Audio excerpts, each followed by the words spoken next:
Evening பார்த்தீங்கன்னா, snacks வேணாம் ஸ்ட்ரெயிட்டா டிஃபனே சாப்பிடலாம். கொஞ்சம் சீக்கிரமா பண்ணி குடுத்துருங்க. அதுவும் பூரி தான் வேணும்னு கேட்டாங்க. பூரிக்கு கிழங்கு தான் சட்டை இருக்குங்களா என்ன? எங்க வீட்ல அந்த சட்டமே கிடையாது.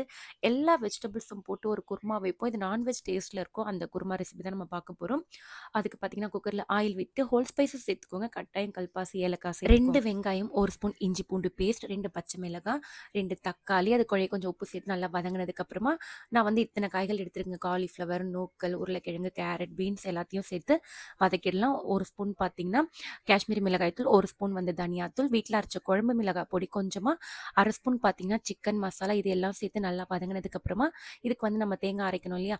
1/2 மூடி தேங்காய், 1 ஸ்பூன் கசகசா, ஒரு 5, 6 பீஸ் வந்து முந்திரி சேர்த்து தண்ணி விட்டு அரைச்சு எடுத்து வச்சிருக்கேன். அதையும் இது கூட சேர்த்துட்டு, தேவையான அளவு வந்து தண்ணி ஊத்திட்டு, உப்பும் சேர்த்துட்டு, நெறைய கருவேப்பிலை, கொத்தமல்லி சேர்த்துட்டு, 2 விசில் விட்டு எடுத்தீங்கன்னா, சூப்பரான குருமா ரெடி. இது வந்து இட்லி, தோசை, சப்பாத்தி, பூரின்னு எல்லாத்துக்குமே சூப்பரா இருக்கும்.